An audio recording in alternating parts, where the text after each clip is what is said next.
Bueno, entonces vamos a comenzar. Eh, la semana pasada, a modo de recuento,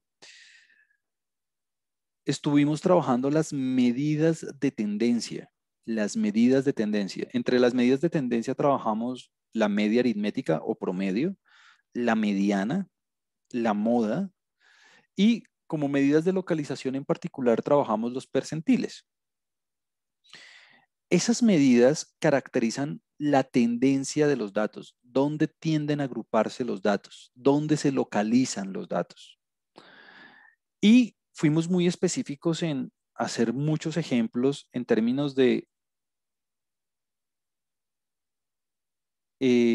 cómo hacer los cálculos para datos agrupados y para datos sin agrupar, tanto para la media, la mediana, en fin, para todos los casos disponibles. Tenemos que dar un paso más allá porque ahora, además de caracterizar la tendencia de un conjunto de datos, lo que vamos a hacer es caracterizar la dispersión, la variabilidad, la volatilidad, la heterogeneidad de un conjunto de datos. Eso es lo que vamos a hacer. No es que sean medidas de alguna manera independientes o de alguna forma más importantes o más relevantes que las medidas de tendencia. No.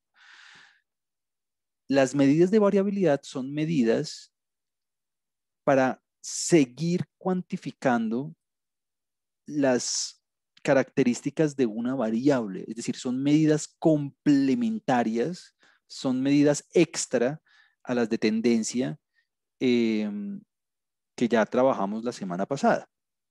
Y como les venía diciendo, la idea es aprender a ver qué tan heterogéneos o qué tan homogéneos, qué tan parecidos o qué tan diferentes son los datos de una variable cuantitativa.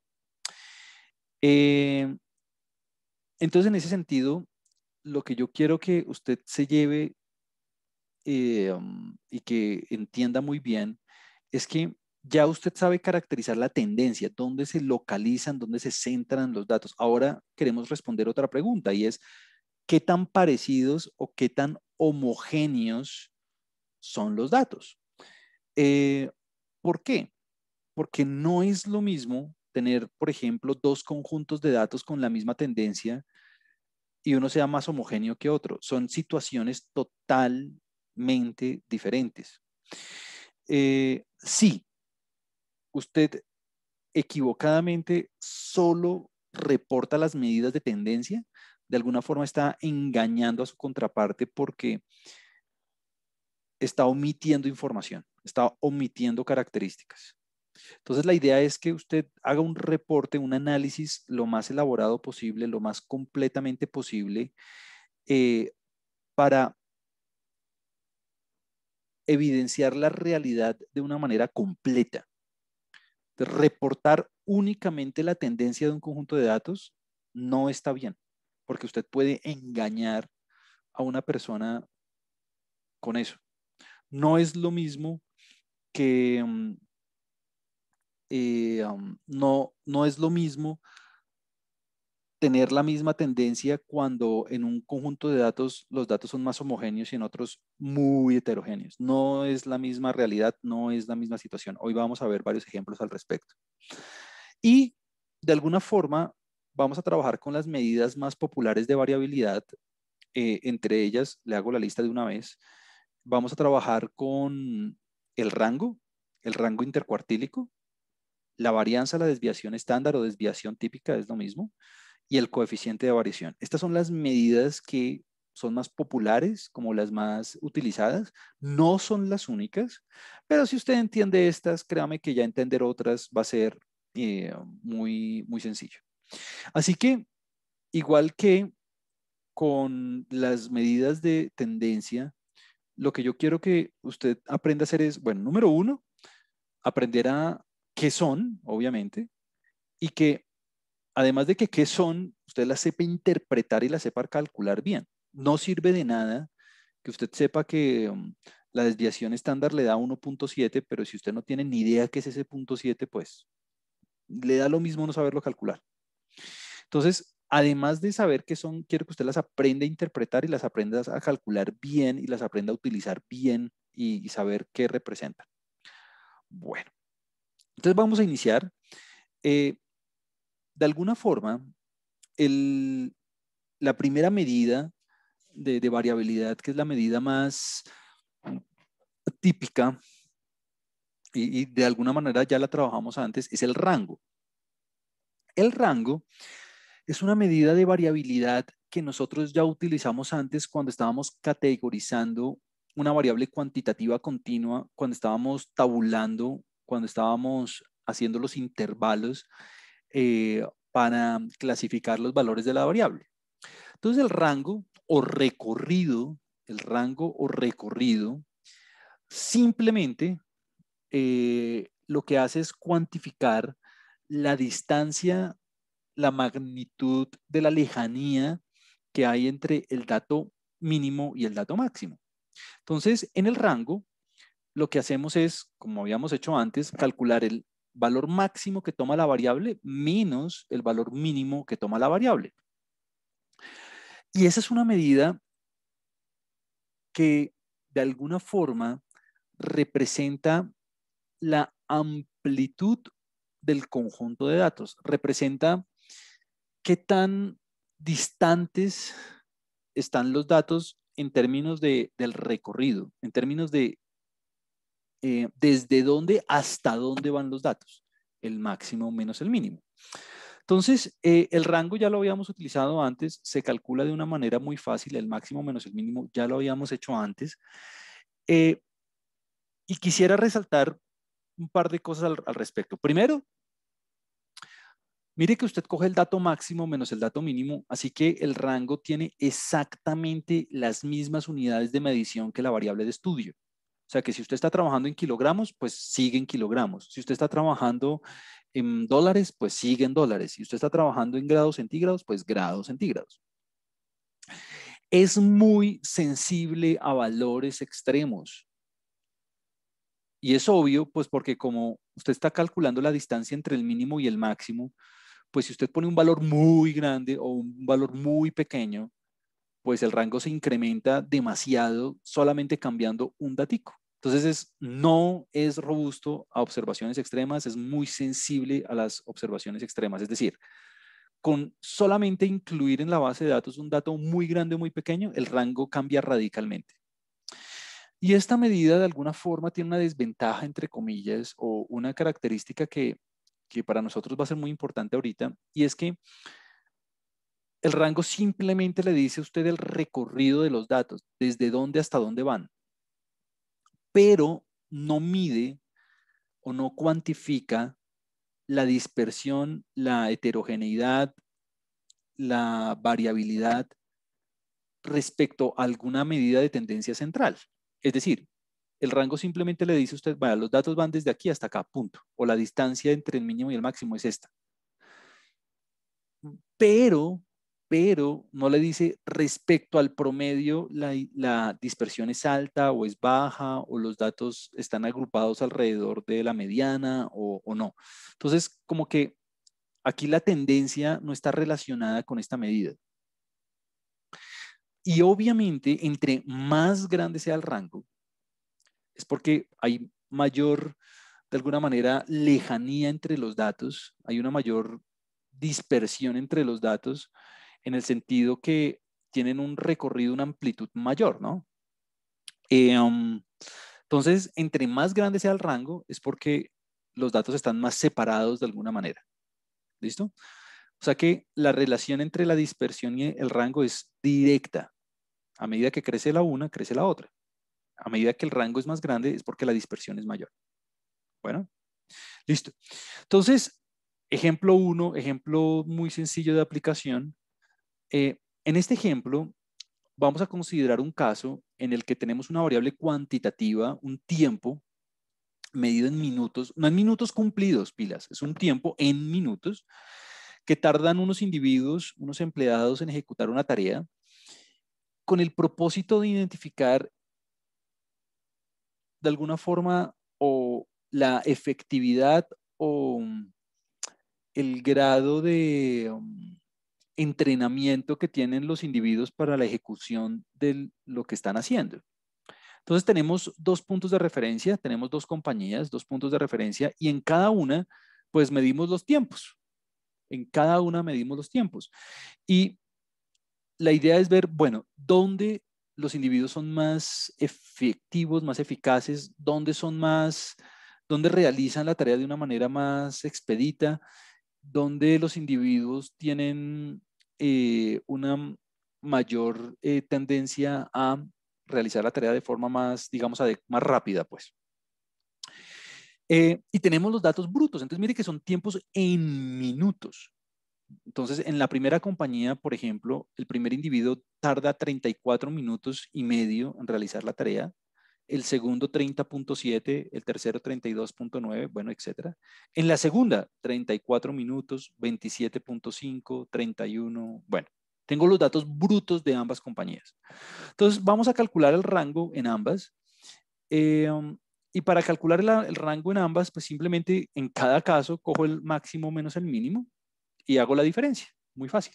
Entonces, en la primera compañía me da el rango de 5.3 minutos, o sea que aquí las unidades de medición no cambian, minutos. Y en la segunda me da 12.2 minutos. O sea que,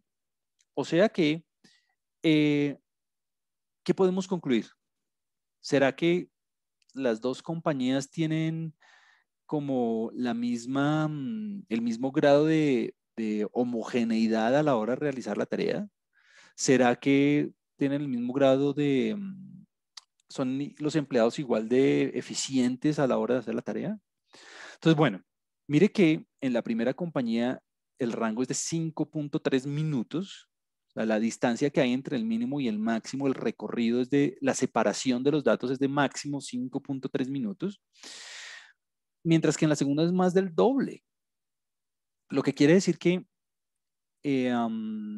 solamente basados en el rango, no hemos calculado ninguna otra medida, ahorita lo vamos a hacer, solamente basados en el rango, la primera compañía tiende a ser más eficiente que en la segunda. Los empleados de la primera compañía tienden a ser más eficientes que en la segunda, o por lo menos más consistentes a la hora de realizar la tarea. ¿Por qué? Porque es que en la segunda compañía, mire que la distancia es más del doble, es mucho mayor, lo que quiere decir que o hay individuos que realizan la tarea mucho más lento que en la primera, o también mucho más rápido, ¿no? Porque el rango es mucho más amplio, el recorrido de los datos es mucho más amplio. Pero en términos de consistencia, en términos de eficiencia, en la primera compañía los datos están más concentrados, ¿no? La distancia entre el mínimo y el máximo es mucho menor que en la segunda. Esta interpretación es únicamente basada en el rango, únicamente basado en el mínimo y el máximo. Bueno, ahora, en términos computacionales, pues ya usted aquí dice, pues fácil, el mínimo menos el máximo es una operación aritmética muy fácil de hacer, la puedo hacer a mano. Y la respuesta es sí, hacerla a mano es muy fácil, pero, la verdad sea dicha es que si yo le doy a usted una base de datos con 1000 datos, pues ponerse a hacer el máximo menos el mínimo es difícil porque me tocaría ver cuál es el máximo y el mínimo. Y con 1000 datos es difícil, ¿no? Pues porque usted no se va a poner a ordenar los datos a mano ni nada de eso. Entonces, en ese sentido, computacionalmente, nosotros ya habíamos visto un par de rutinas en R que nos permitían hacer el cálculo. Vamos a verlas nuevamente y vamos a introducir una nueva. Entonces, voy a abrir aquí R por un segundo para que todos estemos como al día en ese sentido computacional. Entonces, permítame un segundo mientras abre la aplicación.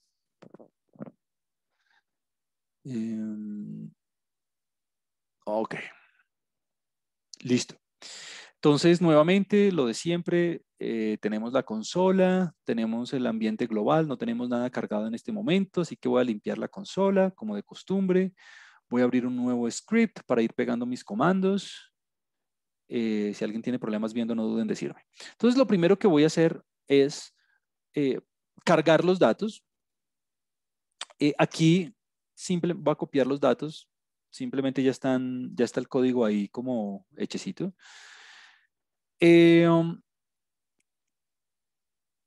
Lo único raro aquí es que, bueno, aquí el nombre es X1 para la primera empresa, X2 para la empresa 2. Si usted quiere ponerle otro nombre, no sé, empresa 1 o M.1 o lo que sea, lo puede hacer. Usted puede poner los nombres que quiera.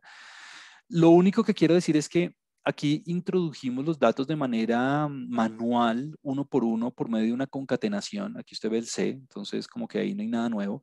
Los decimales los estamos usando con punto y la separación de los datos con comas. La verdad es que esta forma de introducir los datos es la más ineficiente, entre comillas, pues porque lo estamos haciendo de forma manual. En el taller número 3 ya le indico cómo incluir o cómo importar datos de un archivo un archivo de datos externo.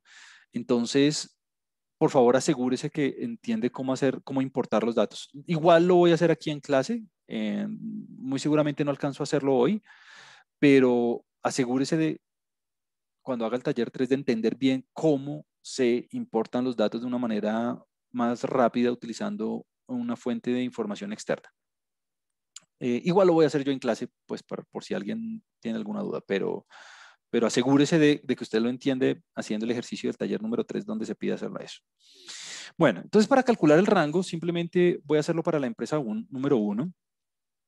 Para calcular el rango, usted tiene dos alternativas. La alternativa número 1 es simplemente poner el máximo de los datos de X1, por ejemplo, menos el mínimo de los datos, X2, y ya. Estas dos rutinas ya las habíamos visto, max y min, ya las habíamos visto antes. Perdón, aquí me equivoqué, aquí es X1. Y lo único que está haciendo es calcule el máximo, que en este caso me da 36, y réstele el mínimo, que en este caso me da 30.7. Entonces mire que de manera directa, pues usted no tiene que ponerse a ver a ojo cuál es el mínimo, cuál es el máximo, eso tomaría mucho tiempo, así que simplemente usted puede hacer la diferencia y listo.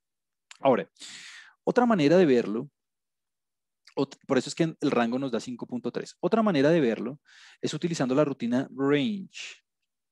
Este range lo que hace es calcular el mínimo y el máximo directamente por usted, pero únicamente hace ese cálculo. Entonces le dice, mire, el mínimo es 30.7, los datos van desde 30.7 hasta 36.0. Lo único que no está haciendo es la diferencia. Entonces, si usted quiere, y alguien lo podría hacer, es Juan Camilo, ¿podría simplemente escribir 36 menos 30.7 así a mano en la consola? Claro, y ahí le da el 5.3, perfecto. Ahora, una manera, digamos, automática de hacerlo más elegante, si se quiere, es por medio de la instrucción diff.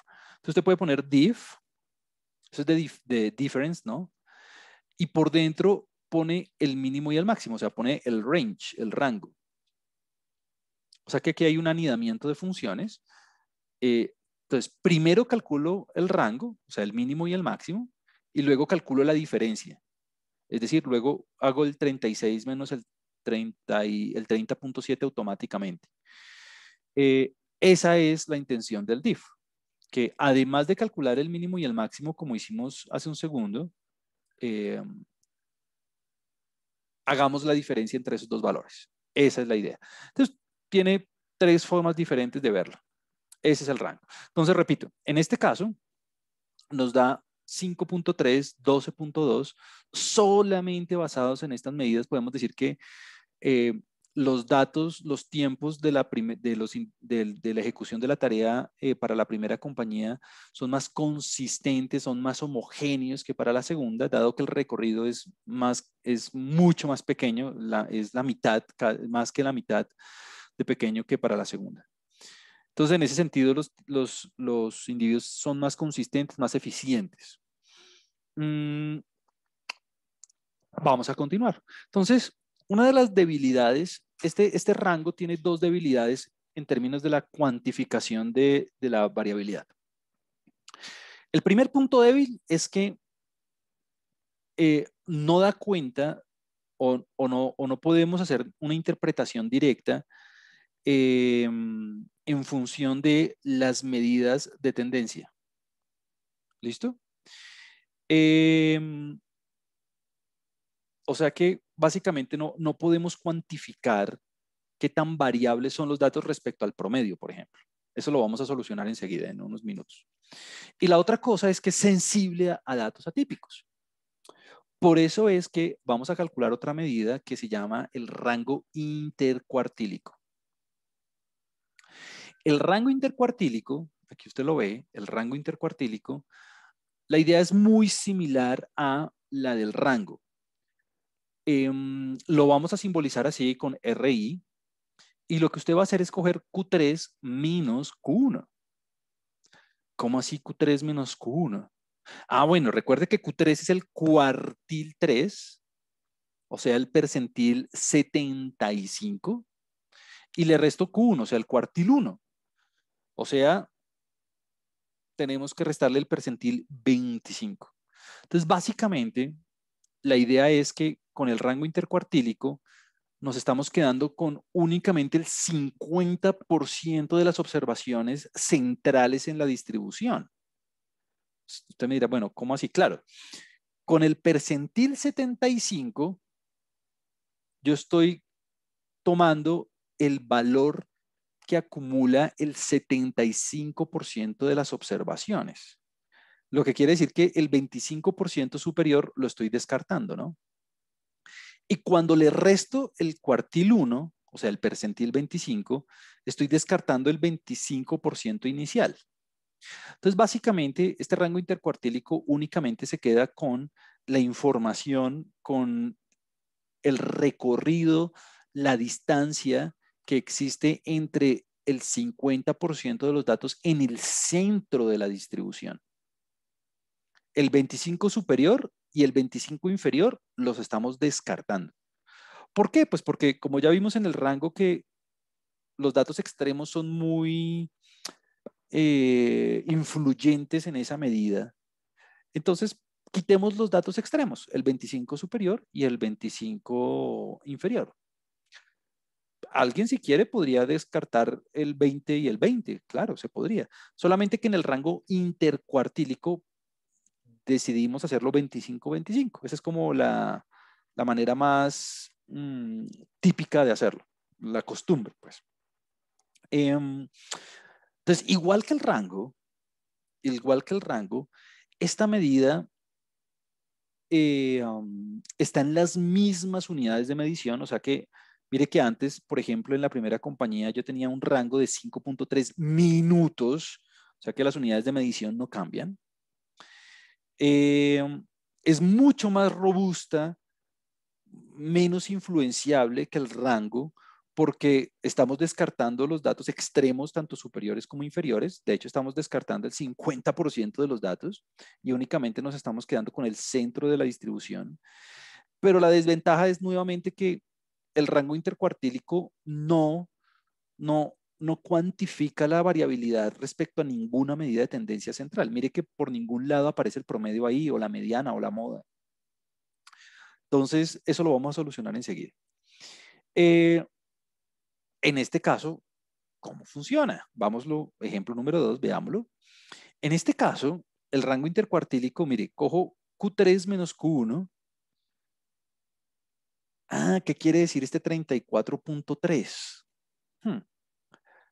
Bueno, ese es el cuartil 3, lo que quiere decir que es el percentil 75. Lo que quiere decir que el 75% de los empleados tienes tiempos de ejecución inferiores o iguales a 34.3 minutos, aproximadamente 35 minutos, ¿no? El 75% de los empleados tiene tiempos de ejecución inferiores o iguales a 34 minutos. Bueno, a eso le resto el percentil 25. Bueno, ya usted sabe cómo se interpreta eso. Y al hacer la diferencia me da de 1.7 minutos. Y con la empresa número 2, al hacer el mismo cálculo, ahorita lo miramos en R, me da de 3.35. Ok. ¿Cómo se interpretan esos dos valores? Bueno, entonces recuerde, el rango intercuartílico da cuenta de la distancia de los datos intermedios, de los datos del 50% de los datos centrales de la distribución. O sea que en la empresa 1, el 50% de los tiempos de ejecución intermedios se encuentran separados por 1.7 minutos, mientras que en la segunda compañía más del doble, 3. Bueno, el doble más o menos, 3.35 minutos. Nuevamente, concluimos que hay mayor consistencia, incluso en el centro de los datos, en la distribución intermedia de los datos. Hay mayor consistencia en la compañía número 1 que en la compañía número 2.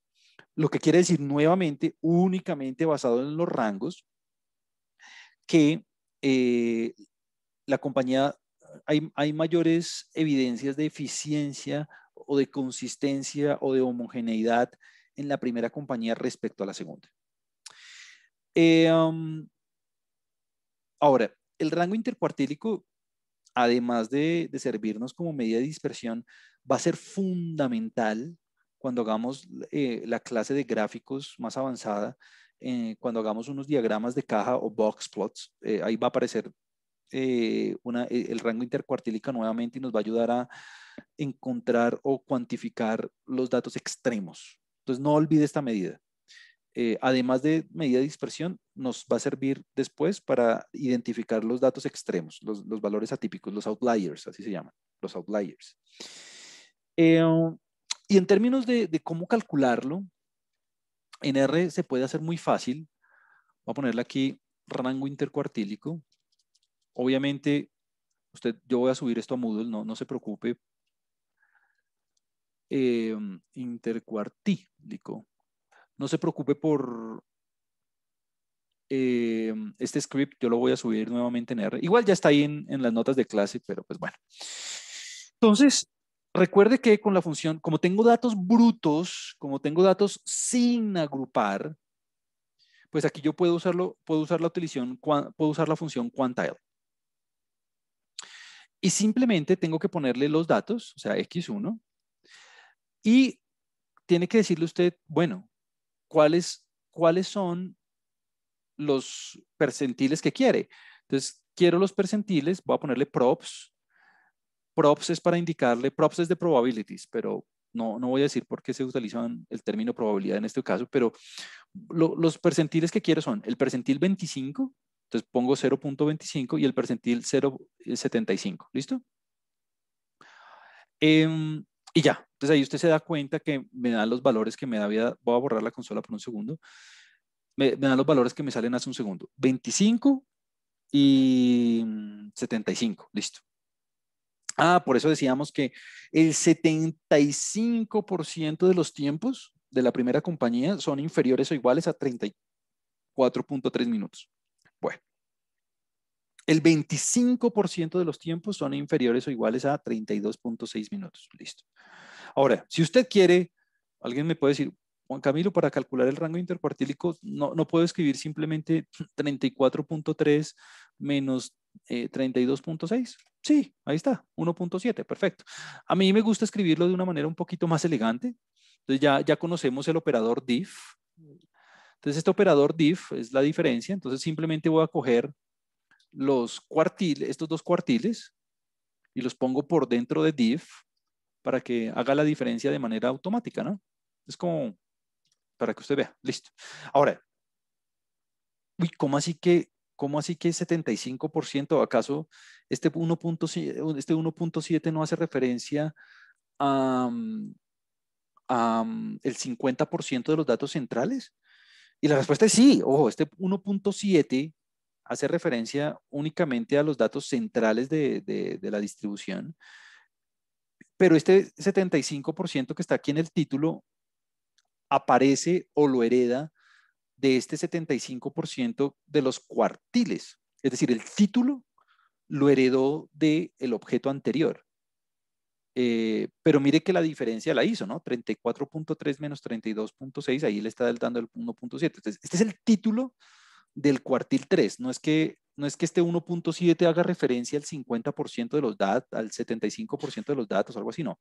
Pilas, este 1.7 al 50% de los datos. Solamente que heredó el título del objeto, de la segunda casilla del objeto con el que hicimos el cálculo. Punto. Entonces, así se calcula el rango intercuartílico. Pero bueno, estas dos medidas que acabamos de cubrir dan cuenta de la distancia entre los datos, pero de alguna manera no estamos viendo reflejado qué tan homogéneos o qué tan heterogéneos son los datos respecto a alguna medida de tendencia central. Entonces aquí es cuando viene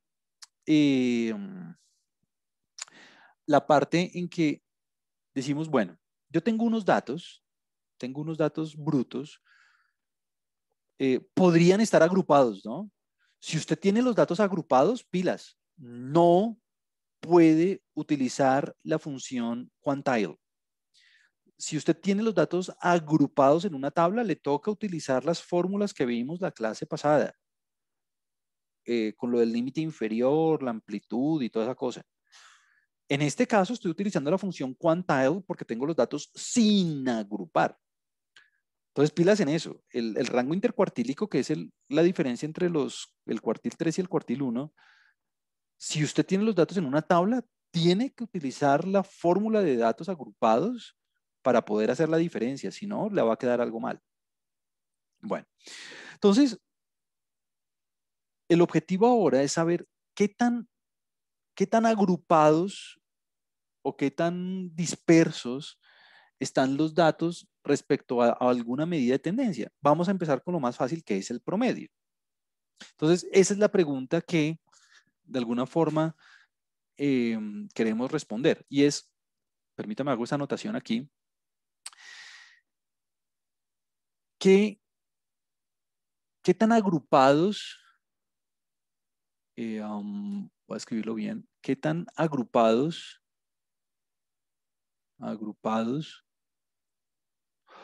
o dispersos se encuentran los datos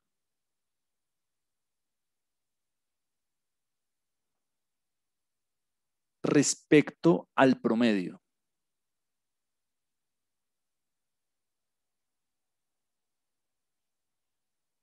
Aquí tengo dos comentarios en el chat, ya los voy a ver. Ahora, Juan Camilo, ¿por qué eligió el promedio? ¿Por qué vamos a trabajar con el promedio? Bueno, de hecho es lo más sencillo de hacer, pero si usted quiere hacerlo respecto a la mediana, también lo podría hacer. Es decir, la idea es exactamente la misma. Aquí Ivonne me hacía un comentario y es lo mismo. Ah, ok, ya sé qué está diciendo Ivonne. Ivonne me está diciendo que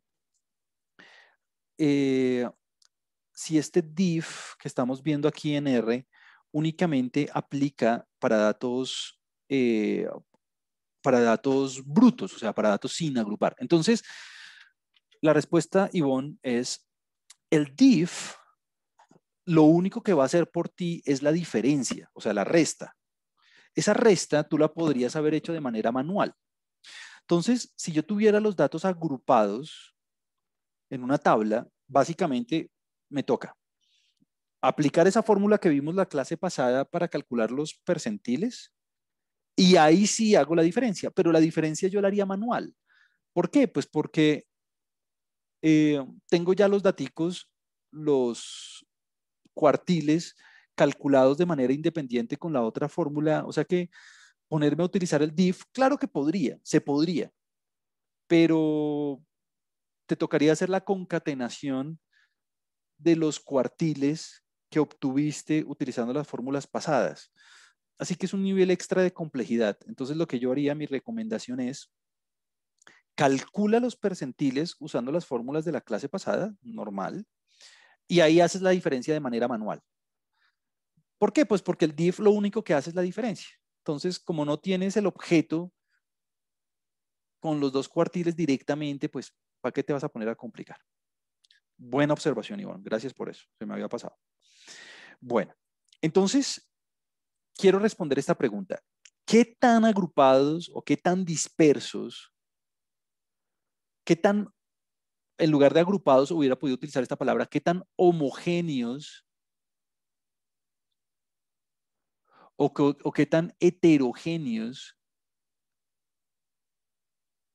o qué tan cerca o qué tan lejos se encuentran los datos respecto al promedio?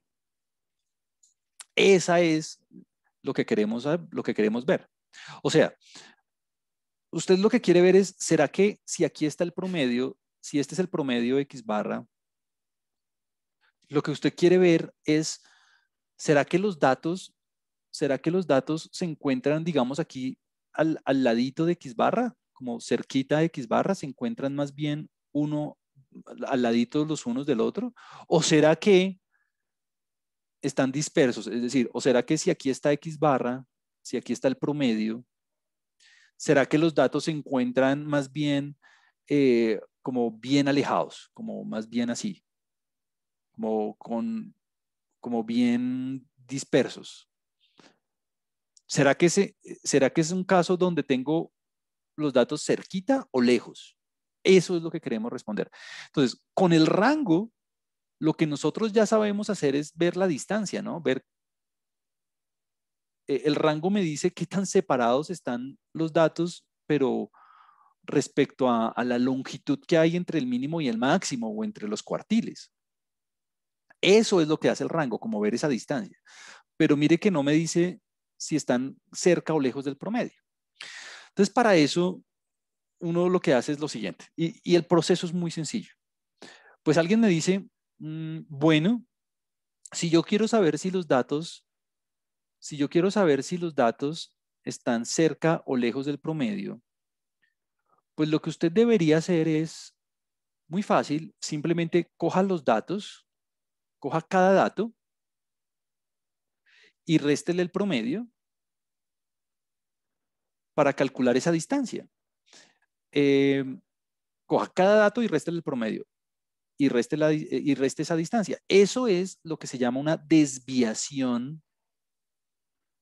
Esas son las desviaciones de los datos. La voy a simbolizar así, como con D sub I, como la distancia que hay entre un dato y el promedio. Esa es la desviación de los datos. Eso está aquí en la sección número 6. En la sección número 6 yo le digo, pues si usted quiere saber si los datos están cerquita del promedio o no, pues coja cada dato y réstele el promedio y eso le va a dar la distancia que hay respecto a esa medida de tendencia. Y la respuesta es listo, perfecto. Entonces mire que aquí pueden pasar tres cosas, ¿no? Aquí pueden pasar tres cosas. Aquí, si usted hace eso, ya hemos visto antes que le pueden ocurrir tres cosas a usted. Lo que le puede ocurrir es que D sub I sea menor que cero. Puede ocurrir que D sub I sea igual a cero. O puede ocurrir que D sub I sea mayor que cero. Claro, puede haber distancias negativas, entre comillas, distancias, o puede haber diferencias positivas, o incluso iguales a cero. ¿Cómo así? Claro, si esa diferencia le da negativa, pues ya hemos visto que es porque el dato está antes del promedio. O sea, son los datos que están a la izquierda del promedio. Si esa diferencia le da cero, es porque el dato le cae exactamente en el promedio, es exactamente igual al promedio. Y si esa diferencia es positiva, es porque el datico es superior al promedio, ¿no? Es más grande que el promedio. Entonces, en ese sentido, usted dice, bueno, listo, estas distancias me dicen a mí dónde se encuentran los datos y entre más grandes sean esas distancias, es porque hay mayor homogeneidad o mayor heterogeneidad. Pues entre más grandes sean esas distancias, es porque hay mayor heterogeneidad. Los datos están más separados respecto del promedio. Pues claro, si esas distancias son más grandes es porque están más alejados. Entonces alguien me puede decir, bueno, listo, si usted ya tiene esas distancias para cada dato, pues porque esto yo lo voy a hacer desde el primer dato hasta el último dato, ¿no? Una vez usted haga esas distancias para cada dato, pues la idea lógica es pues si usted ya hizo eso, pues entonces lo único que tiene que hacer usted es ahora totalizar. Pues sume todas esas distancias. Si usted quiere cuantificar en total qué tan alejados están los datos respecto del promedio, pues si ya tiene todas esas distancias, pues totalícelas, es decir, haga la sumatoria desde el primer dato hasta el último dato de esas distancias. Es decir, en manera, digamos, larga, sería así, desde el primer dato hasta el último dato, coja el xi menos el x barra.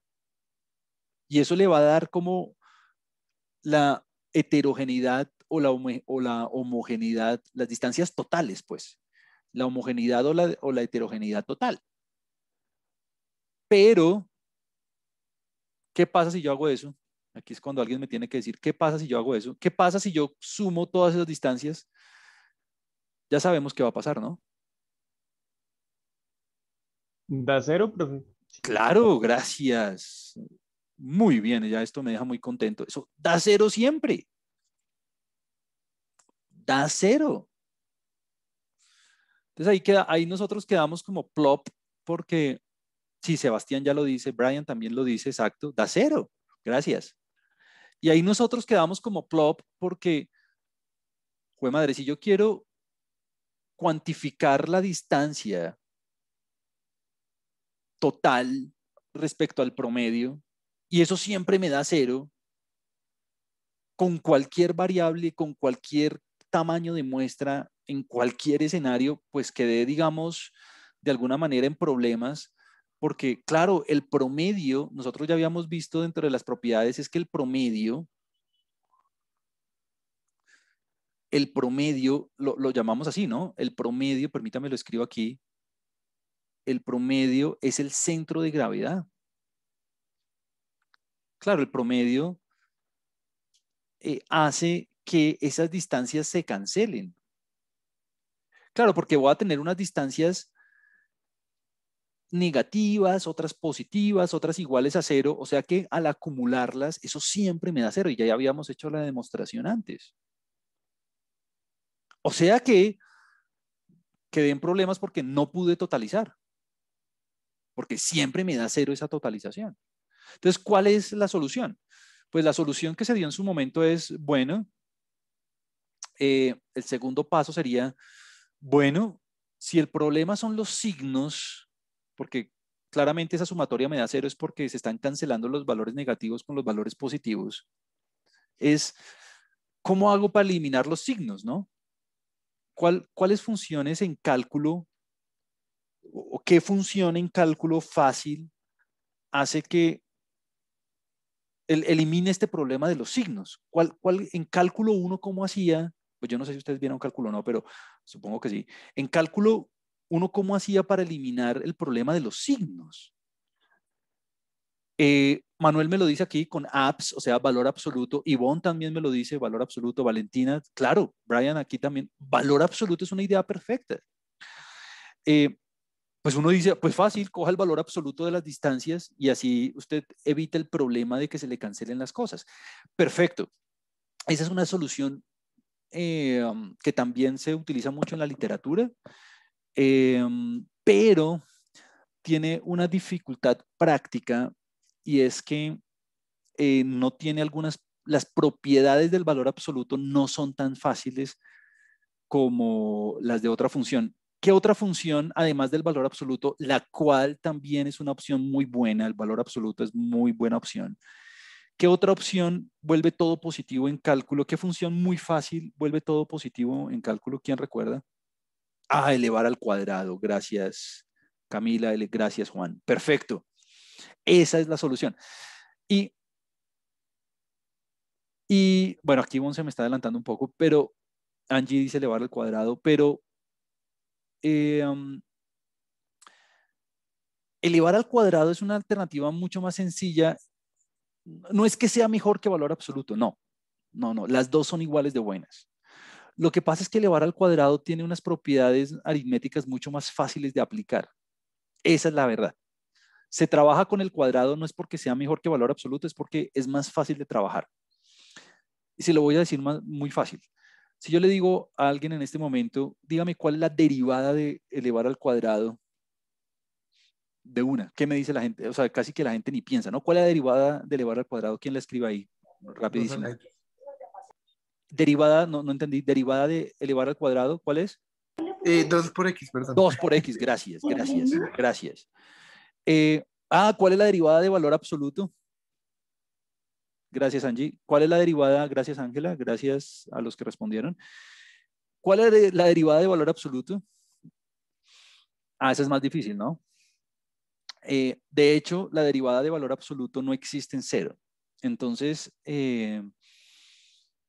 la derivada de valor absoluto es 1 si el valor es positivo y es menos 1 si el valor es negativo. Entonces, como que el valor absoluto también es una muy buena opción, pero tiene propiedades más difíciles de aplicar. Lo veremos a continuación. Entonces, la solución es elevar al cuadrado. Esa es la solución. Entonces, mire, lo que uno hace es, bueno, coja cada dato, réstele el promedio igual que antes, pero ahora, para eliminar el problema de los signos, lo que vamos a hacer es elevar al cuadrado. Perfecto. Eso ya elimina el problema de los signos. Luego de que le vea al cuadrado, bueno, ahora sí, después de que le vea al cuadrado, ahí sí totalizo. Entonces ahí sí sumo. Ahí sí totalizo. Pero entonces mire el orden aritmético. Primero restar, luego elevar al cuadrado y ahí sí sumar, ¿no? Ahí sí sumar. No es que primero esté sumando y luego elevando al cuadrado, no. Primero se resta, luego de que resté, ahí sí elevo al cuadrado cada distancia y luego de que eleve al cuadrado cada distancia, ahí sí sumo las distancias. Perfecto. El hecho de haber elevado al cuadrado causa inmediatamente algo, ¿no? Y es que en el momento en que usted eleva al cuadrado, ¿qué pasa con las unidades de medición? Cambian, ¿no? Entonces le quedan unidades de medición cuadráticas. O sea que si usted está trabajando con kilogramos, le van a quedar kilogramos al cuadrado. Si usted está trabajando con dólares, le van a quedar dólares al cuadrado. Si usted está trabajando con grados centígrados al cuadrado, porque le va al cuadrado. Y listo, ahí ya totalizamos. Entonces, alguien me dice, bueno, perfecto, ya tengo el total de las diferencias respecto al promedio, bueno, elevadas al cuadrado. O sea que ya tengo como una medida de heterogeneidad. Y la respuesta es sí. Pero resulta que alguien me puede decir, bueno, listo, usted ya tiene el total ahí, pero la verdad sea dicha, ese total es un poco engañoso porque no es lo mismo tener una base de datos con 5 datos a tener una base de datos con 1000. Es decir, si usted tiene una base de datos con 1000 datos, pues puede que los datos estén cerquita al promedio, pero como usted está sumando 1000 datos en lugar de 5, pues usted está incrementando esa cantidad simplemente por el hecho de tener más datos. O sea que nos hace falta una única cosa y es, bueno, después de totalizar, ahí promedie. Después de que usted totaliza, ahí usted promedia esas distancias al cuadrado. O sea que vamos a dividir entre 1 y pilas aquí. Yo debería escribir 1 sobre n. Yo debería escribir 1 sobre n, como para promediar esas distancias al cuadrado y como poner en la misma balanza todas las bases de datos. Pero por una razón que todavía no le puedo explicar en este momento, que tiene que ver con poblaciones, me toca dividir entre n-1. La razón es, el término técnico es insesgamiento, es decir, al dividir por n-1, yo estoy garantizando que el estimado de esta varianza a nivel poblacional sea insesgado, pero pues claramente como no hemos estudiado poblaciones, pues todavía no le puedo explicar eso. Entonces, cuando usted esté trabajando cuando usted esté trabajando con muestras, usted debe dividir entre n menos 1. Si usted tiene un censo, divide entre n. Si usted tiene un censo, divide entre n. No entre n menos 1, sino entre n. Pero como casi siempre tenemos muestras, pues nos toca dividir entre n menos 1 por una razón que me queda todavía difícil de explicar en este momento. Lo confundiría más. A esta medida la vamos a llamar varianza muestral. También se llama varianza corregida. Varianza corregida, o se llama también cuasivarianza. Cualquiera de los tres nombres es el mismo. Cuasivarianza. Es la misma cosa. La verdad sea dicha, yo simplemente le digo varianza muestral o simplemente varianza y ya, se acabó. Es lo mismo. Todo es lo mismo. Y la vamos a simbolizar así. S cuadrado o simplemente B minúscula, B pequeña, perdón, B de X. Así, cualquiera de estos dos símbolos lo podemos utilizar. Yo utilizo mucho el primero. Entonces, la varianza básicamente es el promedio, o el cuasi promedio si quiere, el promedio de las distancias al cuadrado. Punto. Entonces, esto mide qué tan homogéneos o qué tan heterogéneos son los datos respecto al promedio, pero en unidades cuadráticas. O sea que entre más grande sea la varianza, es porque ¿qué? Tengo mayor dispersión o menor dispersión. Entre más grande sea la varianza, es porque estas distancias son más grandes, o sea, es porque tengo mayor dispersión, mayor volatilidad, mayor heterogeneidad. ¿Listo? Claro, mayor dispersión, aquí dice Manuel. Entonces, pilas, entre más grande sea la varianza, mayor dispersión. Obviamente, entre más pequeña sea la varianza, menor dispersión. Obvio. O sea que la varianza y el grado de dispersión respecto al promedio, ojo, lo hicimos respecto al promedio, no respecto a la moda, no respecto a la mediana, no. Juan Camilo lo hubiera podido hacer respecto a la mediana, sí, hubiera podido, solamente que se acostumbra a hacerlo es con el promedio. ¿Lo hubiera podido hacer respecto a la mediana, pero en valor absoluto? Sí, se hubiera podido hacer también. Solamente que la varianza tiene unas propiedades aritméticas mucho más bonitas que utilizando valor absoluto, por ejemplo. Entonces, la varianza es una medida que está relacionada de manera directa con el grado de dispersión, con el grado de volatilidad, con el grado de heterogeneidad, respecto al promedio. Al promedio. Entonces, listo, ya tenemos una medida, aquí está, de hecho aquí están las notas de clase.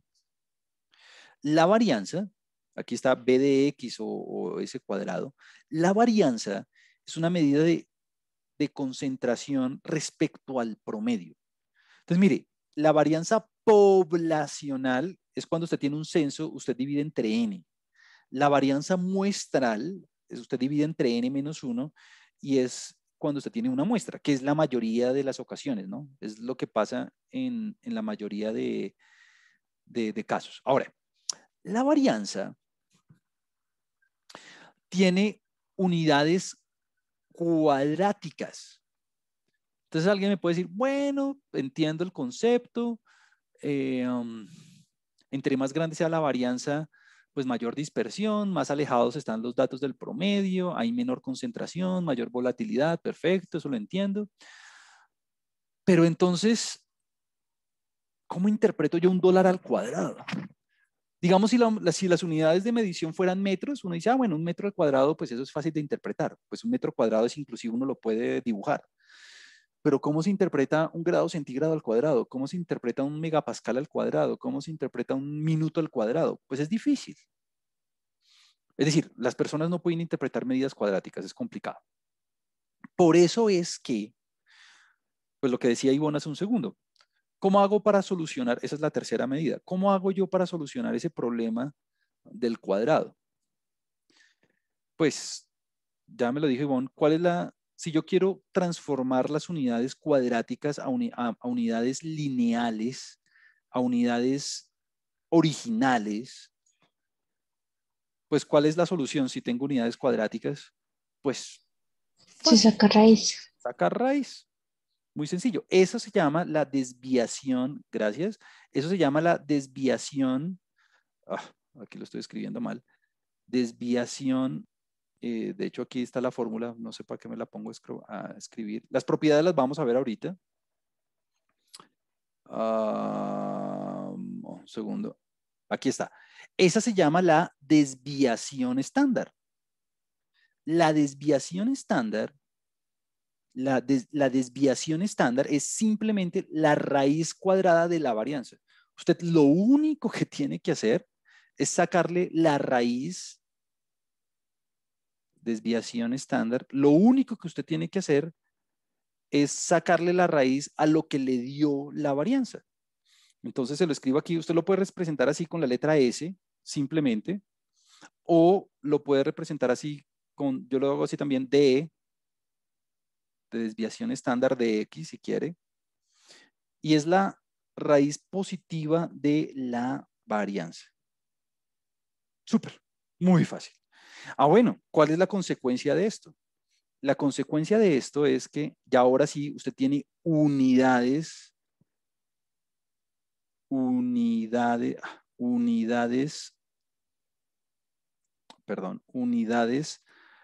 lineales.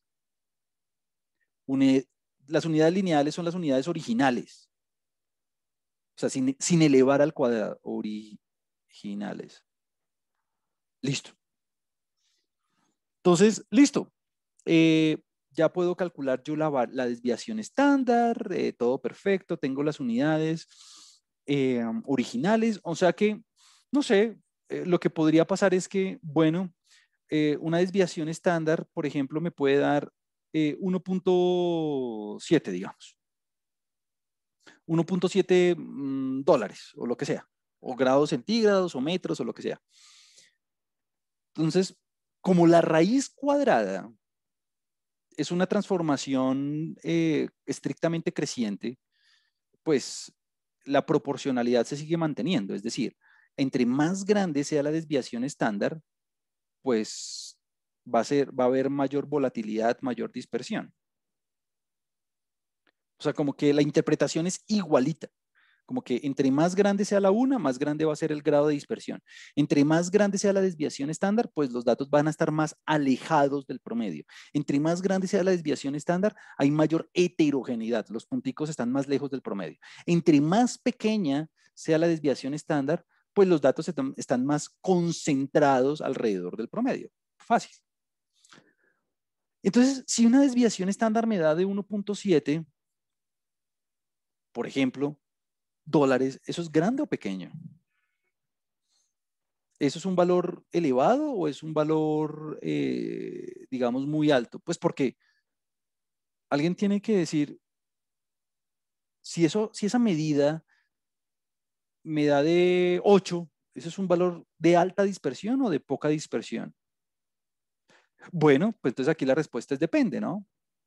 ¿Por qué? Pues porque claro, ya Ivonne aquí se me adelantó nuevamente. Muy bien, depende. Es como si yo le digo a alguien, este muñequito que estoy dibujando, ¿es grande o pequeño? Este muñequito que estoy dibujando aquí en el tablero, es un muñequito grande o pequeño. Pues depende, ¿no? Depende del punto de comparación. Aquí Ángela hace una pregunta. Si la varianza es pequeña, ¿hay menor dispersión? Leonardo dice sí, correcto, sí. Entre más pequeña sea la varianza, menor dispersión. Y en consecuencia, entre más pequeña sea la desviación estándar, también hay menor dispersión. O sea, la interpretación, Ángela, es la misma. Si es muy pequeña una, es muy pequeña la dispersión. Si es muy grande la otra, la dispersión es más grande, correcto.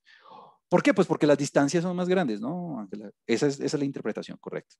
Entonces, para saber si ese muñequito es grande o pequeño, pues todo depende del punto de comparación. Entonces, ese muñequito es grande si lo estoy comparando respecto a esta florecita, por ejemplo. Pero ese muñequito es chiquitico si lo estoy comparando con, no sé, este árbol que está aquí. Entonces, aquí el punto de comparación es el que dice Ivonne, el punto de comparación es el promedio. Esa va a ser nuestra cuarta medida. La cuarta medida la vamos a llamar coeficiente de variación. Así se llama, coeficiente de variación. Oh, permítame, lo escribo bien. Coeficiente de variación. Hoy no estoy escribiendo muy bien. Variación. Y ese coeficiente de variación lo vamos a representar así. CB. CB de X, si usted quiere. O simplemente CB, como quiera. Y la fórmula es muy fácil. Pues usted coge la desviación estándar, que ya la calculó, y la divide entre el promedio. Pues para saber si es grande o pequeño. Punto. Y pues para evitar problemas de signos y porque el promedio puede ser negativo o positivo, usted le saca el valor absoluto. Pues para que sea fácil de interpretar. Listo.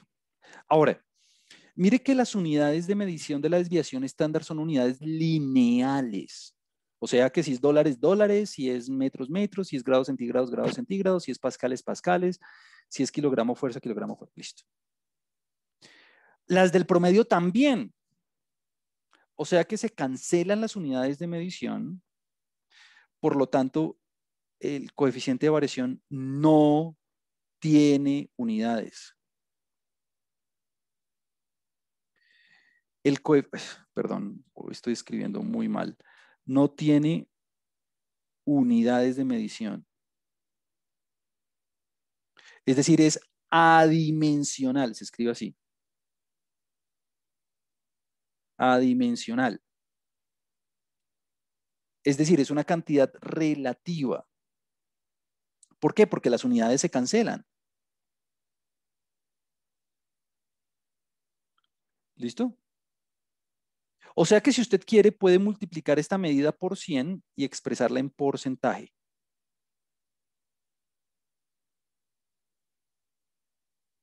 Aquí dice Ángela, para que sea un coeficiente, exacto, exacto, y tú multiplicas por 100, correcto.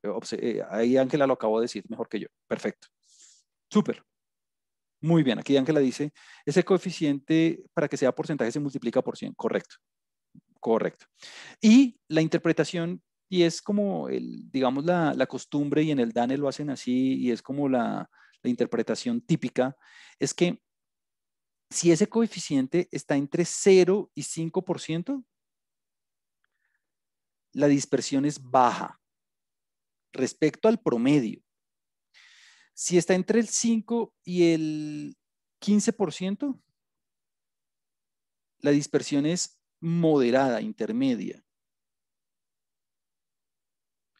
Y si es superior al 15%, o sea, de 15 a infinito, la dispersión es alta. Es decir, entre más grande sea el coeficiente de variación, mayor volatilidad, mayor dispersión, mayor heterogeneidad, mayor variabilidad. Entre más pequeño, pues menor volatilidad, menor dispersión, mayor homogeneidad. Nuevamente, igual que la desviación estándar, igual que la varianza, la relación entre el grado de dispersión respecto al promedio es directamente proporcional a la medida, ¿no? Entre más grande es una, más grande la otra, entre más pequeña una, más pequeña la otra. Entre más grande sea el promedio, eso es evidencia de mayor heterogeneidad respecto al promedio. O sea, los datos están más alejados del promedio. Entre más pequeño sea el coeficiente de variación, pues los datos están más cerquita, más concentrados alrededor del promedio. Y lo mismo con la desviación estándar, lo mismo con la varianza. Solamente que unas tienen unidades lineales, otras tienen unidades cuadráticas, y bueno, y el coeficiente de variación que ni siquiera tiene unidades, ¿no? Y ahí están los rangos. Perfecto. Entonces, veamos un ejemplo así aplicado súper rápido para que usted vea un poco cómo funciona esto en términos computacionales. Aquí Leonardo tiene una pregunta, vamos a verla. Sí, Leonardo, por favor. Profe, una duda. Es que estaba viendo pues, el documento que tenemos desnudos del tema Sí, y, y en la ok, desviación estándar pues aparece la fórmula sí, sacando de la raíz a la varianza muestral. sí. Mi pregunta es, ¿qué diferencia hay entre esa desviación estándar sacando de la raíz a la varianza muestral y una desviación estándar sacando de la raíz a la varianza normal?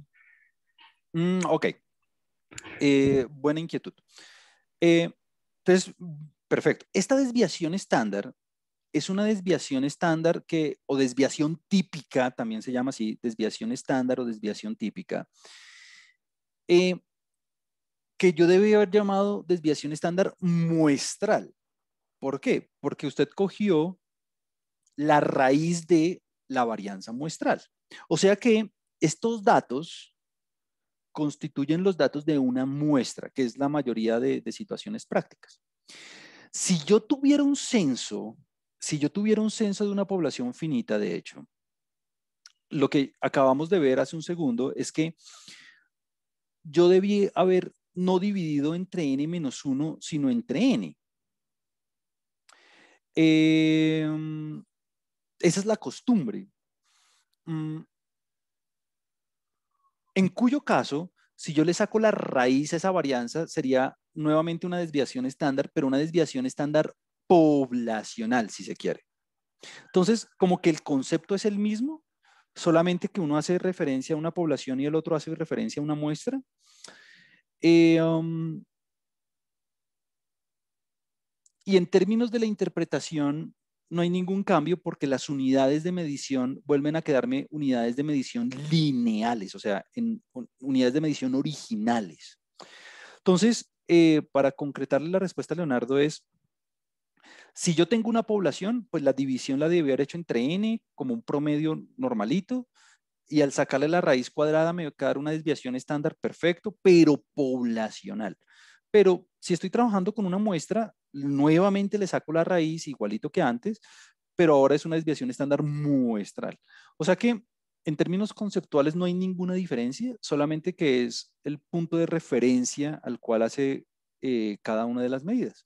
Entonces, este n-1, no piense que es un capricho, es simplemente una cuestión de estimación en términos poblacionales que vamos a ver después no sé, tal vez en abril o a finales de abril o principios de mayo cuando estemos estudiando poblaciones. Pero el concepto es el mismo, Leonardo, el concepto es el mismo. Raíz me da desviación estándar y luego al dividir entre el promedio me da coeficiente de variación. Listo. Bueno, entonces, en estos minutos que nos quedan vamos a ver cómo hacemos. Hagamos un ejemplito aquí aplicado rápido, aquí en R. Entonces, bueno, vamos a calcular la varianza. Vamos a calcular la varianza. Entonces, bueno, mire de hecho esto. Vamos a calcular la varianza, listo. Entonces, al calcular la varianza, pues yo necesitaría el promedio. Veamos el promedio de los datos. Veamos el promedio de las dos empresas, en promedio de la primera empresa. O sea que vamos a ver el promedio de los tiempos. En la primera empresa, el tiempo promedio de ejecución de la tarea es de 33.5 minutos. En promedio, los empleados se gastan alrededor de 33 minutos para ejecutar la tarea. ¿Será que pasa lo mismo en la segunda empresa? Vamos a ver. Vamos a ver el promedio de la segunda. Estoy utilizando la rutina min, ¿no? O sea, sumar los datos y dividir entre el tamaño de la muestra, o sea, 7. Uy, 33.5. Nuevamente me da lo mismo. Este es un ejemplo perfecto. Mire, tengo dos conjuntos de datos que tienen exactamente la misma tendencia en términos del promedio. 33 minutos y medio. O sea que en promedio, los empleados de las dos empresas gastan el mismo tiempo ejecutando la tarea. Entonces mire que si yo me quedara únicamente con esa interpretación, si yo me quedara únicamente con esa medida, estaría engañando a mi contraparte, ¿no? ¿Por qué? Porque si yo le digo a alguien, mire, estas dos empresas en promedio gastan el mismo tiempo ejecutando las tareas, los empleados de las dos empresas gastan en promedio el mismo tiempo ejecutando la tarea para la cual fueron asignados, pues mi contraparte va a pensar únicamente con esa información. Mi contraparte va a pensar que, bueno, entonces las dos empresas son igualmente eficientes, la consistencia de los empleados es la misma, como que va a pensar que el escenario es el mismo.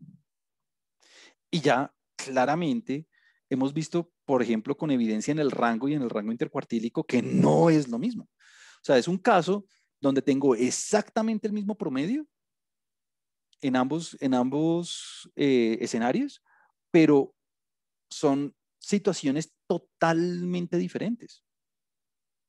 Es como si usted tiene, aquí yo doy otro ejemplo, aquí arribita en las notas de clase hay otro ejemplo un poco más extremo, perdón, está aquí abajito.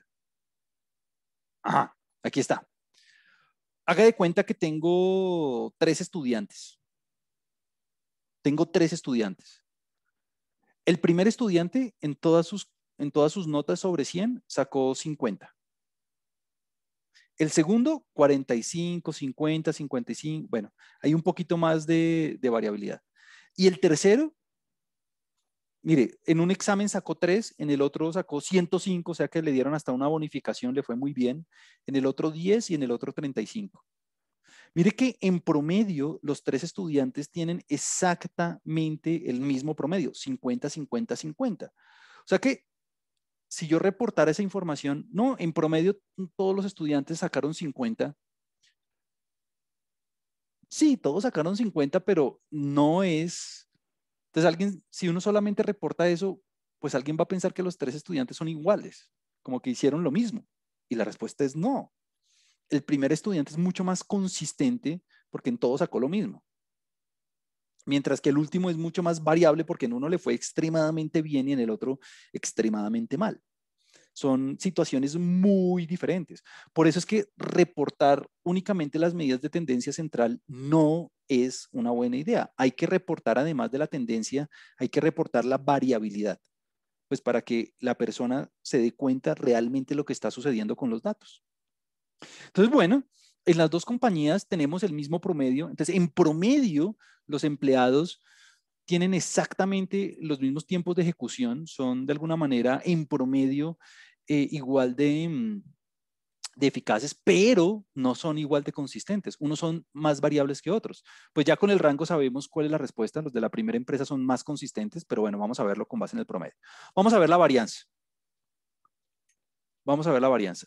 Hay una rutina en R que hace ese cálculo directo, pero yo quisiera, y esto es algo que hay que hacer para entender bien lo que uno está haciendo. Vamos a calcular la varianza de manera, digamos, larga. Y es, coja cada dato, listo, coja cada dato. Y réstele el promedio. Bueno, cada dato menos el promedio. Que es 33.5. Juan Camilo, ¿podría escribir aquí en lugar del promedio 33.5? Sí, solamente que a mí me gusta hacerlo de forma elegante ahí, con el min, listo. ¿Qué es lo siguiente? Después de que resté el promedio, ¿qué es el siguiente paso? Elevar al cuadrado. ¿Por qué? Pues porque ya sabemos que si sumo así nomás me va a dar 0, ¿no? Luego de elevar al cuadrado, ahí sí sumo, ahí sí totalizo, ahí sí sumo. Y al final, después de sumar, divido entre n-1, o sea, entre 6. Pero bueno, yo lo voy a hacer de forma un poquito más elegante, más técnica. Voy a ponerle length. Recuerde esta función length. Me da la cantidad de datos menos 1. ¿Listo? Ahí está. Length menos 1. Entonces, la varianza me da 2.91 minutos al cuadrado. 2.91 minutos al cuadrado. Esa es la varianza. Juan Camilo, ¿no hay una forma más cortica de hacerlo? Sí, si usted tiene los datos sin agrupar, existe la función var. Entonces usted simplemente puede escribir x1 y ya. Y mire que la varianza le da 2.91. Perfecto, ya lo sabíamos, ya lo había hecho de forma larga. Ahora, si yo calculara la varianza de la segunda muestra, o sea, de la segunda empresa, ¿será que me da mayor que la primera? ¿Será que me da igual? ¿Será que me da menor? Pues con base en lo que ya vimos en el rango, yo ya sé que esa varianza me tiene que dar mayor, ¿no? Vamos a ver. Uy, 14.37, claro. Los datos están muchos más dispersos respecto al valor promedio. Es decir, la volatilidad de los tiempos, la heterogeneidad de los tiempos de ejecución de la tarea de la segunda empresa es muchísimo mayor que en la primera. Quiere decir que hay empleados excesivamente eficientes como excesivamente ineficientes. Hay mayor consistencia a la hora de elaborar la tarea en la primera empresa que en la segunda. Hay mayor homogeneidad a la hora de trabajar en la primera que en la segunda. Pero bueno, estas son unidades cuadráticas. O sea que interpretar 14 minutos al cuadrado eso es muy difícil. O sea que la desviación estándar o desviación típica, si quieren, ¿qué sería?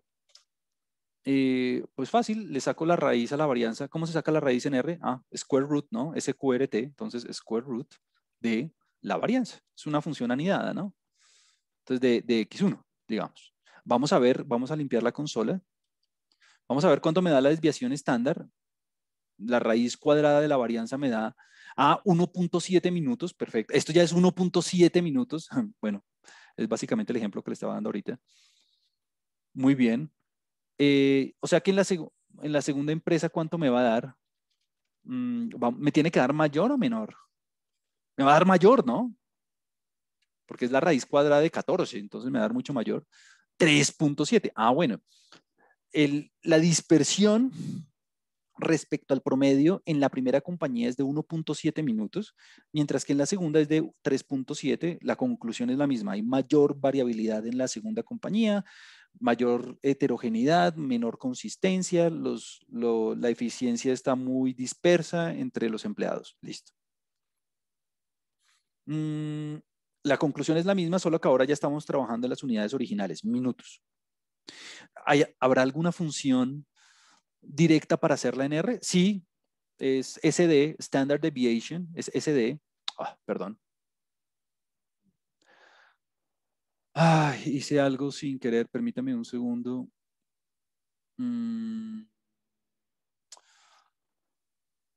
Cerré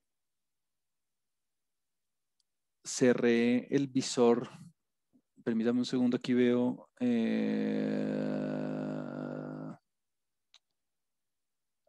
Un segundo, aquí en View. Sí, Panes. Show Panes. Listo, ya, perdón, cerré el visualizador. Ya. Hay una función en R para calcular la desviación estándar directamente, es SD, Standard Deviation, así que si yo pongo, por ejemplo, SD de X1, mire que ahí le sale ya 1.7, pues exactamente igual a la raíz cuadrada de la varianza, ya me había dado antes. O sea que si hago la Standard Deviation de la segunda, aquí está lo mismo, me da el 3.7 de ahorita. Muy bien. Pilas, esta función var y esta función SD es para datos brutos, para datos sin agrupar, cuando usted tenga los datos uno por uno. O sea que si usted tiene los datos en una tabla, pues no puede usar esto de SD ni de var ni nada de eso, pues porque usted tiene los datos en una tabla con unas frecuencias. Ahí las fórmulas son diferentes, las vamos a ver la próxima. ¿Listo? Si usted tiene los datos en una tabla, no puede utilizar estas fórmulas así nomás. Le toca utilizar otra cosa. Si tiene datos agrupados, las fórmulas cambian. La implementación computacional es diferente. Esto es para datos brutos. Bueno. Y bueno, vamos a ver el coeficiente de variación. Vamos a ver el coeficiente de variación. Coeficiente de variación. Para el coeficiente de variación, pues es muy fácil. Usted simplemente coge la desviación estándar, pues que ya sabemos que me da 1.7 y 3.7, y la divide entre el promedio. Entonces, divido min. Juan Camilo, en lugar de escribir min, podría escribir simplemente 33.5. Sí, solamente que a mí me gusta escribirlo completico para que se vea elegante y se vea, digamos, más técnico. Pues. Listo. Ahora, sácale valor absoluto, pues en este caso no es necesario porque el promedio me dio positivo, entonces no es necesario. Recuerde que el valor absoluto es abs. Y si quiere, multiplíquelo por 100 para que le den porcentaje de una vez. Y haga lo mismo para la segunda. Entonces, lo bonito de hacer el código es que puedo hacer control C, control B, y puedo simplemente cambiar el 1 por el 2 y ya. Eso es lo bonito de hacer el código ahí. Listo. Entonces, vamos a ver, limpiemos la consola, o sea, control L, y ejecutemos estas dos líneas de código y vamos a ver cuánto nos da. Ah, bueno, ya veíamos venir esos resultados. Me da 5% aproximadamente, 5.1% la dispersión en la primera compañía y 11% en la segunda. O sea, la dispersión en la segunda compañía es el doble, más del doble que en la primera. Y bueno, en ambos casos, siendo estrictos, como que la dispersión es moderada respecto al promedio, pero mire que en la primera compañía es moderada, pero tiende a ser baja, ¿no?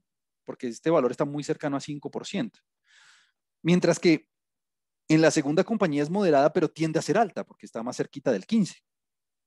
O sea que, a pesar de que en ambos escenarios la dispersión respecto al promedio es moderada, en el primer escenario es moderada, pero con tendencia a la baja. O sea que la dispersión es baja respecto al promedio en los tiempos de ejecución de la tarea, mientras que en la segunda es alta, tiende a ser un valor alto. O sea, hay mayor heterogeneidad de los tiempos. Y pilas, estos son porcentajes, ¿no? 5% y 11%, ¿no?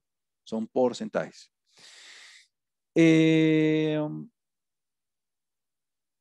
Juan aquí hace un comentario excelente. Gracias, Juan, por esta pregunta porque no hice la aclaración. Esta función var viene por defecto para muestras. O sea, para n, cuando usted divide entre n-1. Sí, es por defecto trabaja con muestras. No es como en Python, por ejemplo, que usted tiene que indicarle si es una muestra o una población. No. Aquí en R ya viene directamente para muestras, o sea, con n-1. Lo cual no es una limitante, ¿no? Porque si usted quisiera el valor, si usted tuviera el valor de una población, pues no se preocupe porque lo único que tendría que hacer es multiplicar esta función por n-1 y luego dividirla entre n, ¿no? Es decir, no vaya a pensar que porque esta función por defecto viene para muestras ya usted no puede hacer nada, no. Si viene para muestras, pues lo único que usted tiene que hacer es multiplicar lo que le dio por n-1 para que le dé simplemente la suma de cuadrados y luego la divide entre n, pues para que le dé la varianza poblacional. Pero pues bueno, digamos que si usted quiere puede hacerlo, lo puede hacer largo y en lugar de restar -1, pues simplemente no resta y ya. Eso es todo.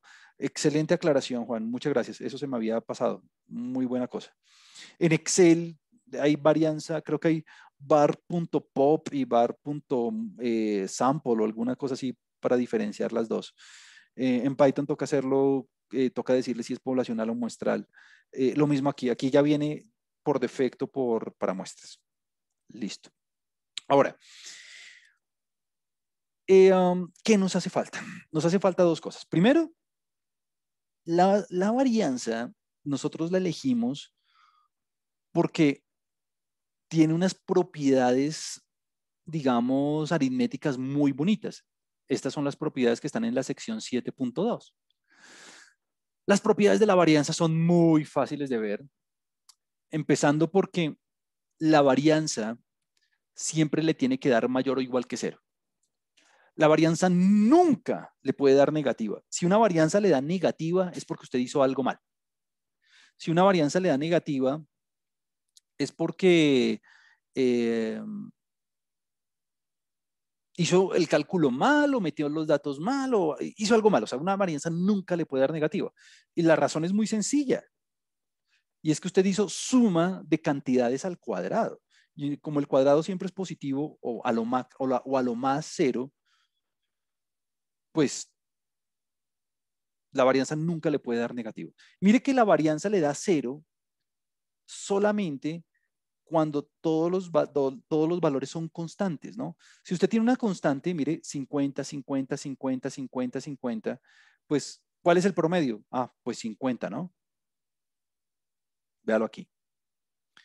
Ah, bueno, ¿y cuáles son las distancias respecto a este 50? Pues 0, ¿no? Porque mire que todos los datos son 50, 50, 50, o sea que la suma sería la suma de ceros. Por eso es que la varianza le da 0. Ahí está. Entonces, la varianza siempre le da positiva, nunca le puede dar negativa. Y si usted tiene una constante, entonces la varianza de esa constante, pues le va a dar 0. Claro, no hay variabilidad. Bueno, entonces, ¿qué vamos a hacer la próxima clase? Lo que vamos a hacer la próxima clase es terminar de indagar estas propiedades. Son propiedades muy sencillas. Las vamos a evaluar con detalle la próxima clase. Y además de trabajar con esas propiedades, vamos a trabajar con datos agrupados. ¿Listo? Vamos a trabajar con datos agrupados y vamos a ver las propiedades como en acción. Entonces, ¿qué hicimos hoy?